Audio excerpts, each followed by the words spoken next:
Time to continue our story. The story of Gulliver's travels. Part 3, Chapter 6.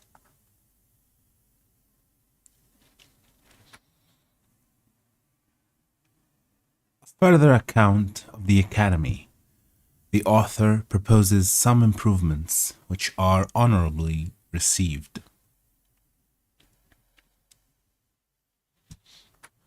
In the school of political projectors, I was but ill entertained. The professors appearing, in my judgment, wholly out of their senses, which is a scene that never fails to make me melancholy.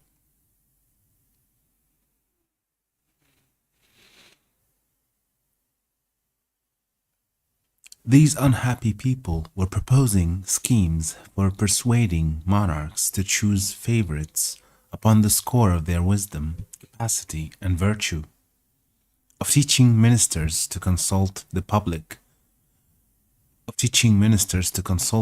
good, of rewarding merit, great abilities, eminent services, of instructing princes to know their true interest, by placing it on the same foundation with that of their people, of choosing for employments persons qualified to exercise them, with many other wild, impossible chimeras. That's an interesting word. Let's see how it's pronounced.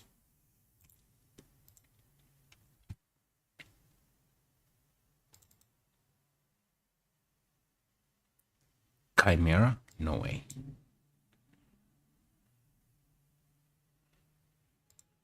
Chimera. All right. With many other wild, impossible chimeras that never entered before into the heart of man to conceive.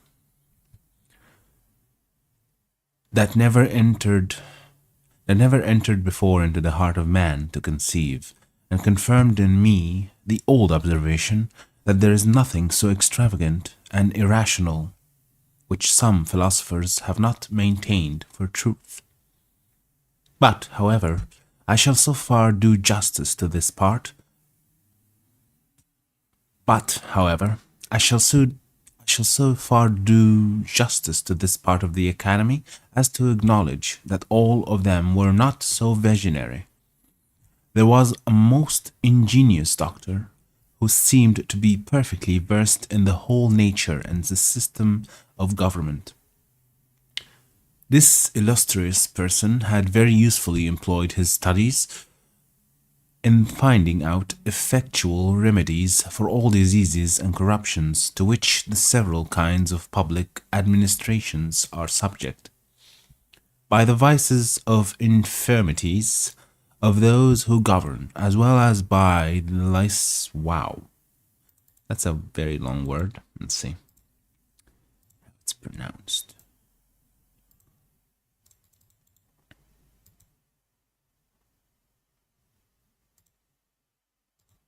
Licentiousness. Licentiousness. Licentiousness. By the licentiousness of those who are to obey. Licentiousness. Okay. Licentiousness. As well as by the licentiousness of those who are to obey. For instance, whereas all writers and reasoners have agreed that there is a strict universal resemblance between the natural and the political body, can there be anything more evident than that the health of both must be preserved, and the diseases cured by the same prescriptions? It is allowed that senates and great councils are often troubled with redundant, ebullient, and other piquant humors, with many diseases of the head, with many diseases of the head and more of the heart, with strong convulsions, with grievous contractions of the nerves and sinews in both hands, but especially the right, with spleen, flatus, vertigos, and deliriums, with scrofulous tumors, full of fetid purulent matter, with sour frothy rectations, with canine appetites, and crudeness of digestion, besides many others. Needless to mention, okay. This doctor, therefore, proposed that upon the meeting of the Senate, certain physicians should attend it the 3 first days of their sitting, and at the close of each day's debate, feel the pulses of every senator. After which, having maturely considered and consulted upon the nature of the several maladies and the methods of cure, they should on the fourth day return to the Senate House, attended by their apothecaries, stored with proper medicines, and before the members sat, administer to each of them lenientives, aperitifs, abstratives, cursives. Oh, okay. That's all. These are all names of medicines. So they need to be read because I don't know how to pronounce them. Let's see. Administer to each of them lenitives, aperitives, abstinsives, corrosives, restringents, palliatives, laxatives, cephalalgics, icterics, apophlegmatics, acoustics. Okay, I'm not gonna even try to read those.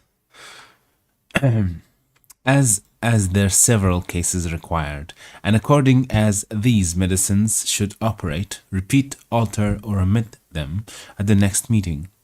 This project could not be of any great expense to the public, and might, in my poor opinion, be of much use for the dispatch of business. In those countries where senates have any share in the legislative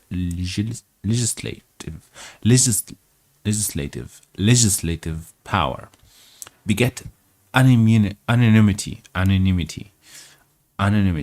beget anonymity, legislative power.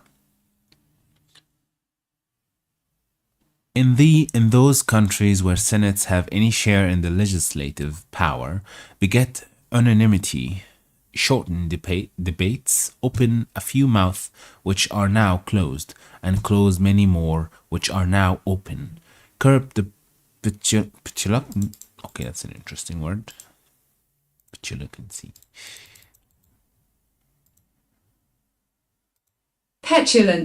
Petulancy, okay. Curb the petulancy of the young, and correct the positiveness of the old, rouse the stupid and damp the pert. Again, because it is a general complaint that the favorites of princes are troubled with short and weak memories, the same doctor proposed that whoever attended a first minister after having told his business, with the utmost brevity and in the plainest words, should, at his departure, give the said minister a tweak by the nose, or a kick in the belly, or a tread on his corns, or lodge him thrice by both ears, or run a pin into his breech, or pinch him arm black and blue, to prevent forgetfulness. And at every levee day, repeat the same operation till the business were done, or absolutely refused. He likewise directed that every senator in the great council of a nation, after he had delivered his opinion and argued in the defense of it, should be obliged to give his vote directly contrary, because if that were done, the result would infallibly terminate in the good of the public. When parties in a state are violent, he offered a wonderful contrivance to reconcile them. The method is this: you take 100 leaders of each party, you dispose them into couples of which whose heads are nearest of size. Then let two nice operators saw off the occiput of each couple at the same time, in such a manner that the brain may be equally divided. Let the occipitus thus cut off by interchanged, applying each to the head of his opposite man. It seems indeed to be a work that requires some exactness, but the professor assured us that if it were dexterously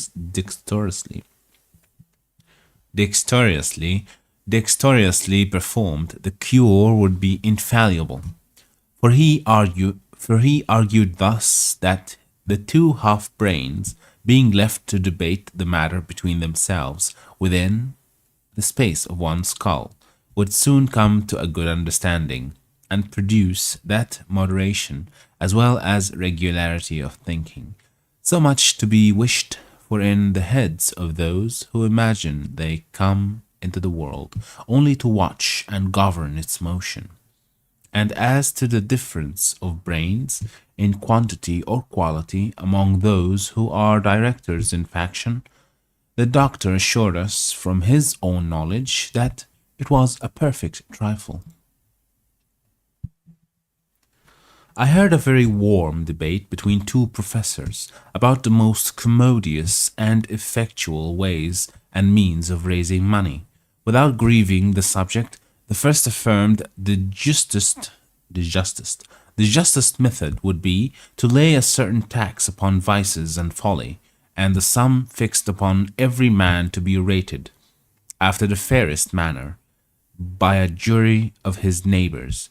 The second was of an opinion directly contrary, to tax those qualities of body and mind for which men chiefly value themselves, the rate to be more or less according to the degrees of excelling, the decision whereof should be left entirely to their own breast. The highest tax was upon men who are the greatest favorites of the other sex, and the assessments according to the number and nature of the favors they have received, for which they are allowed to be their own vouchers. Wit, valor, and politeness were likewise proposed to be largely taxed and collected in the same manner, by every person's giving his own word for the quantum of what he possessed. But as to honor, justice, wisdom, and learning, they should not be taxed at all, because they are qualifications of so singular a kind that no man will either allow them in his neighbor or value them in himself.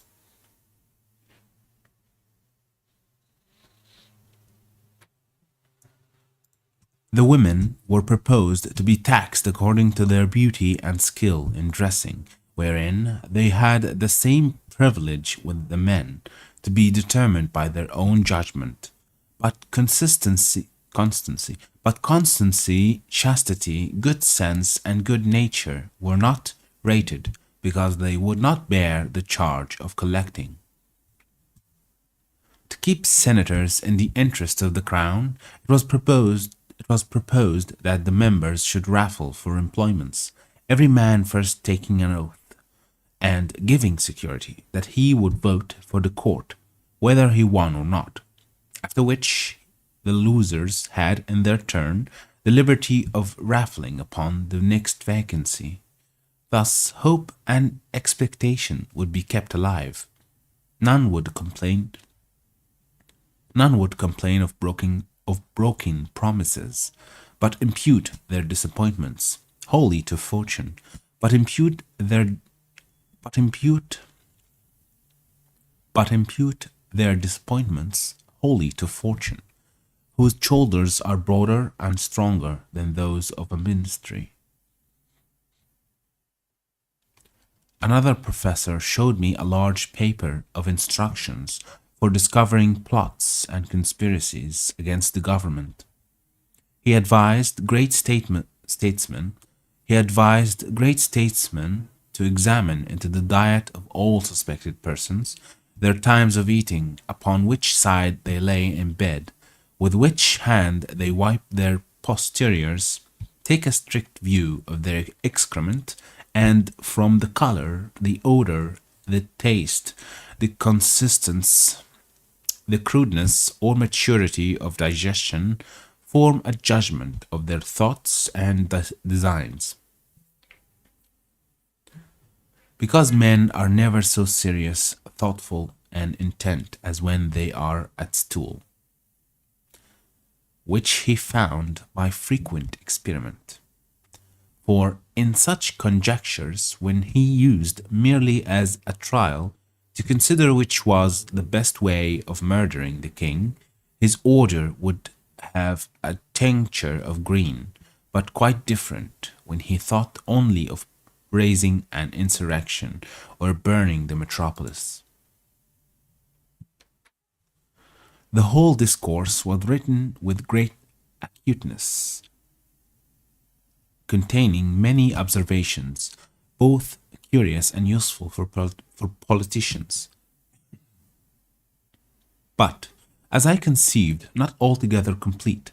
This I ventured to tell the author, and offered, if he pleased, to supply him with some additions. He received my proposition with more compliance than is usual among writers, especially those of the projecting species, professing he would be glad to receive further information.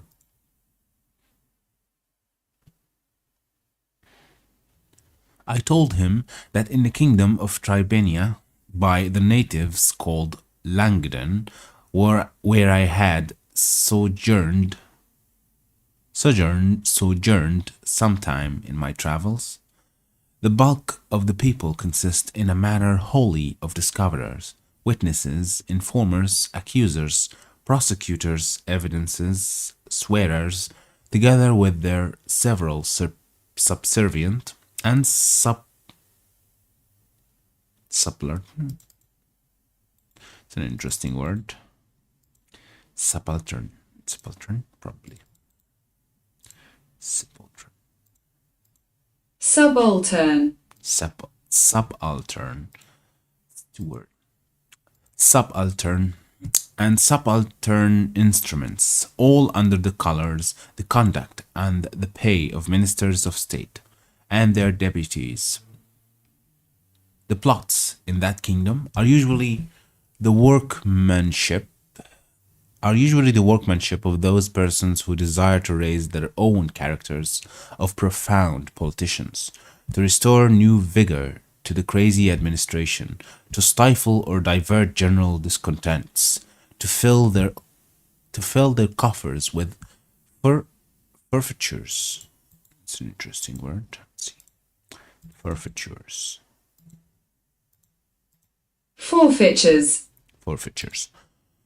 With forfeitures, and raise or sink the opinion of public credit, as either shall best answer their private advantage. It is first agreed and settled among them what suspected persons shall be accused of a plot.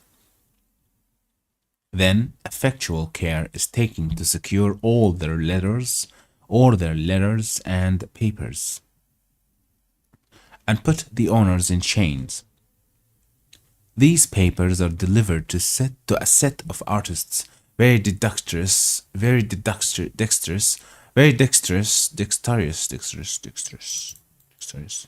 Okay, let's make sure. Dexterous. Very dexterous in finding out the mysterious meanings of words, syllables, and letters.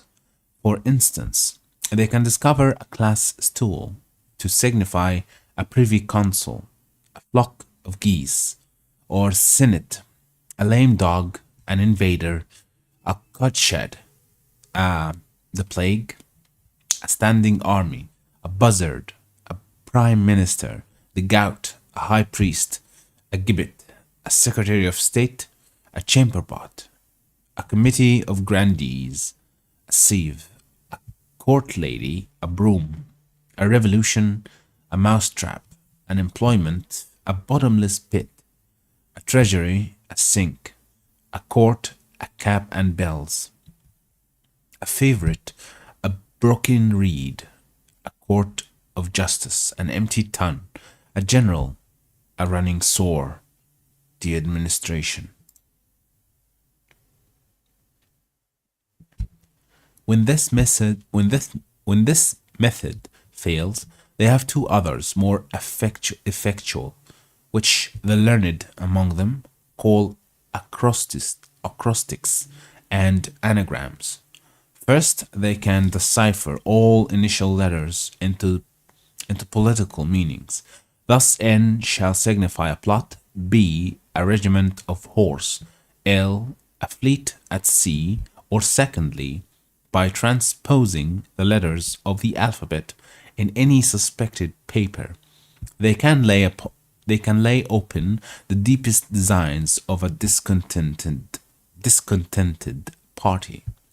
So, for example, if I should say in a letter to a friend, our brother Tom has just got the piles, a skillful decipherer would discover that the same letters which compose that sentence may be analyzed into the following words. Resist a plot is brought home the tour, and this is anagrammatic method. The professor made me great acknowledgments for communicating those observations and promised to make honorable mention of me in his treatise. I saw nothing in this country that could invite me to a longer continuance, and began to think of returning home to England. That will be it for today, and I will see you in the next one.